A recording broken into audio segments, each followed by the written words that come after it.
kita sadar. Supaya saat muncul ujian itu, kita merasakan kesadaran bahwa oh ini jalan sukses saya. Allah kirimkan buat saya, bukan buat yang lain. La yukallifullahu nafsan illa usaha. Kalau kita lihat-lihat, masalah tiap orang kan beda-beda ya. Tapi intinya sama kan masalah? Intinya kepikiran juga kan? Ya kan? Ya, kalau masalah kan nomor 4 ya. Ya kan? Kan berpikir itu ada 4. Ada berpikir, sedikit berpikir, tidak berpikir, pikiran. Gimana? Masalah itu kan pikiran kan? Yang dipikirkan kan? Ya, semuanya sama, intinya berpikir. Di perusahaan yang besar, yang kecil berpikir. Ya. Yang sedang ujian berpikir. Kadang-kadang sama-sama pusing, pusingnya sama, tapi bentuk ujiannya beda-beda. Yang paling menarik itu, ujiannya beda sesuai kadar kita. Gak mungkin level direktur diuji dengan level pegawai bawah misalnya. Itu mustahil. Tapi sama-sama pusing juga. Ya, pegawai belum gajian pusing, direktur proyek belum lancar pusing.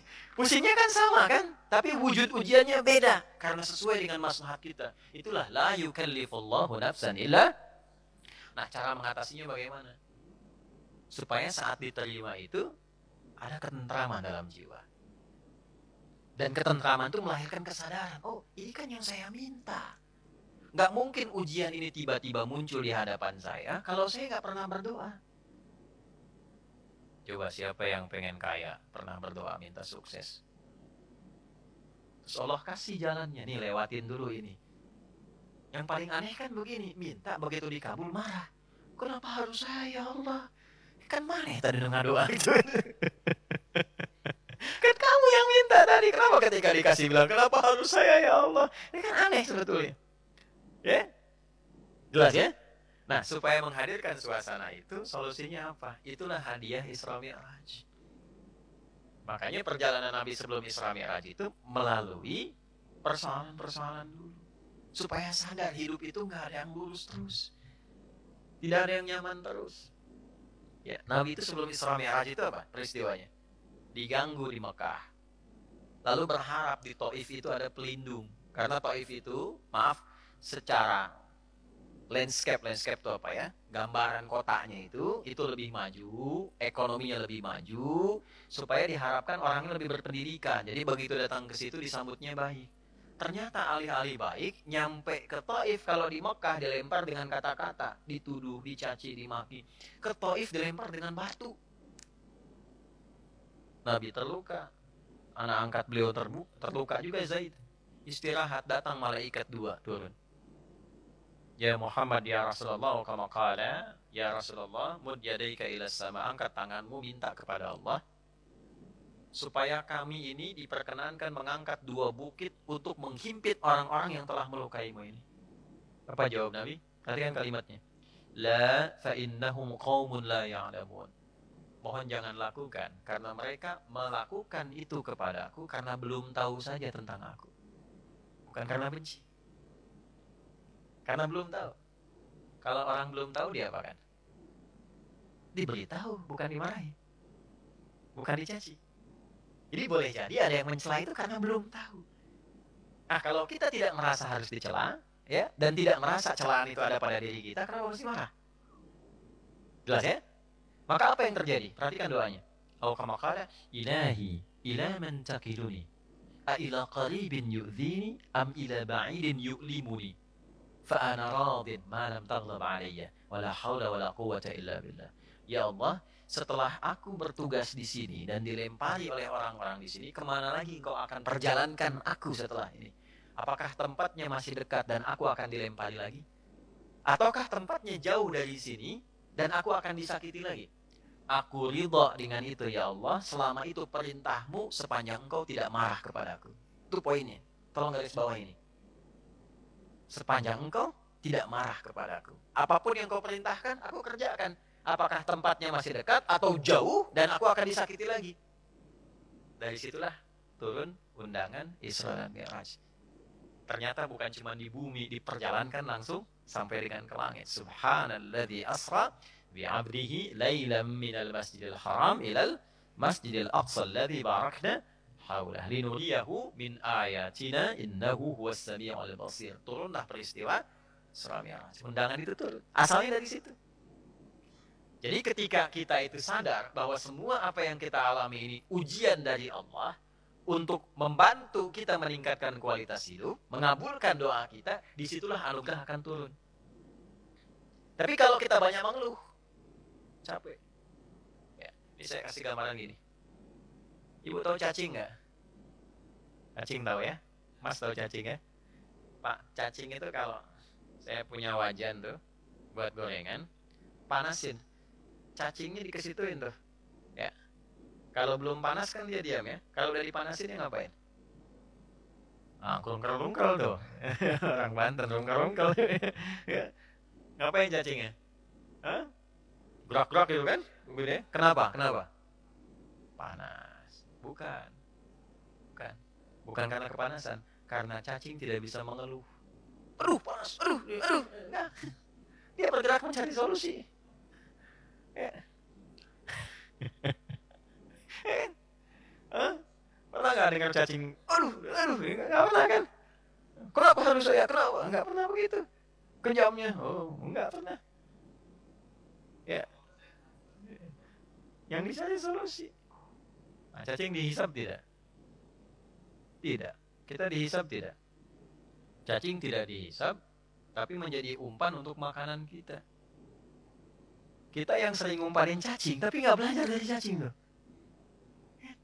Kenapa harus selalu ada keluhan? Yo, cicak. Cicak makanannya apa? Nyamuk. Cicak bisa terbang nggak?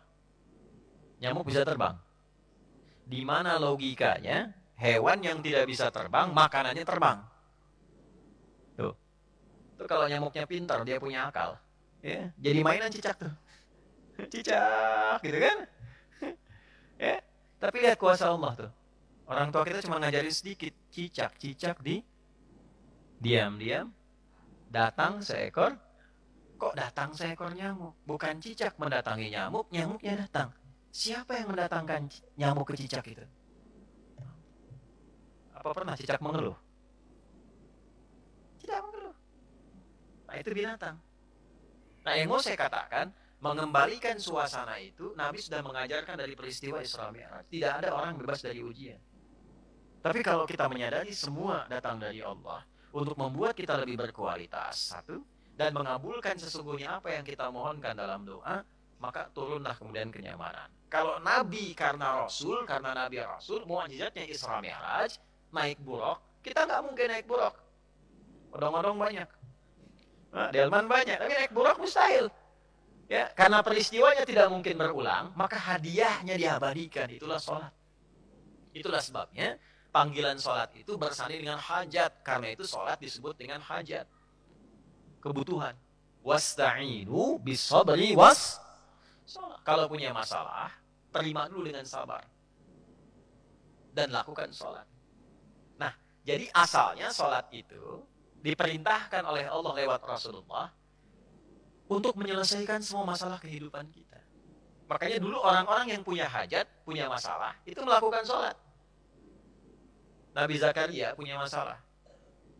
Diuji dengan keturunan. Rambutnya sudah memutih, fisiknya sudah letih. Maaf, istrinya divonis menopause dan mandul. Secara medis gak mungkin punya keturunan. Maka apa yang diperintahkan oleh Allah?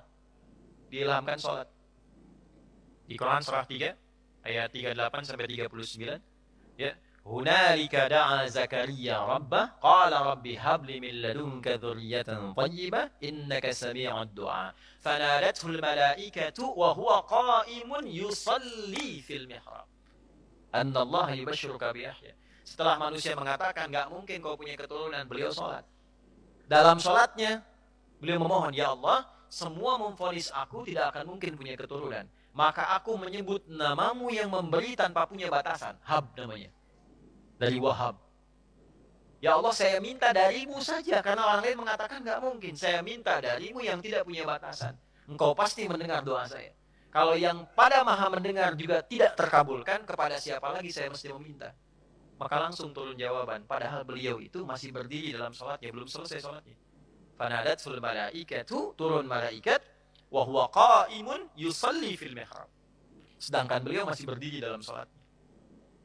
Turunlah berita disampaikan akan punya anak namanya langsung dari Allah, Yahya. Nabi Musa sholat. Musa itu sholat. Quran surah 20, Thaha ayat 14.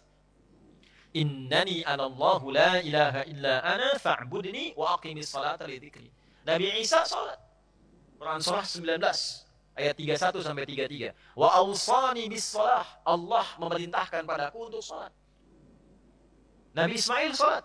Quran surah 19 ayat 55. Wa kana ya'muru ahlahu bis shalah. Bahkan Nabi Ismail itu meminta semua keluarganya jangan tinggal sholat, jangan tinggal sholat. Itulah sebabnya kenapa sholat itu menjadi yang paling pokok dalam hidup dan tidak ada alternatifnya sampai meninggal. Kenapa? Karena Allah menginginkan semua masalah kita selesai, tuntas. Saat sholat kita minta, rukuk, sujud, selesai masalahnya. Zakat itu wajib kalau ada kewajibannya berlaku. Sampai nisabnya, keluar zakatnya. Tapi kalau belum sampai batasnya, nggak ada kewajiban zakat. Puasa itu wajibnya kapan? Ramadan. Kalau tidak Ramadan, tidak wajib, kecuali nazar. Ya. Dan saat Ramadan pun kalau nggak mampu, masih bisa diganti. Kalau tidak qadha, fidyah. Haji wajib nggak? Kapan? Bagi yang mampu. Tapi sholat, semua berlaku, berdiri. Nggak bisa berdiri, nggak mampu, duduk. Nggak bisa duduk, berbaring. Nggak mampu berbaring, isyarat. Nggak mampu isyarat, berkedip. Dengan kedipan selama masih sadar. Nggak mampu berkedip, disolatkan. Kan sudah selesai. Ya. Ya, sampai titik akhir tuh. Ya, sampai titik. Kenapa? Karena Allah tidak menginginkan semua hambanya siapapun punya masalah yang tidak selesai. Duduk punya masalah, selesai. Berbaring punya masalah, selesai. Itu masalahnya. Dan tidak ada orang hidup yang tidak punya masalah. Ini subuh kan baru berapa menit tadi kita lewat? 30 menitan. Ada nggak yang nggak punya masalah sekarang? Nggak ada. Nanti subuh ke duhur pasti punya masalah lagi. Kalau sholatnya benar, selesai. Itulah asalnya.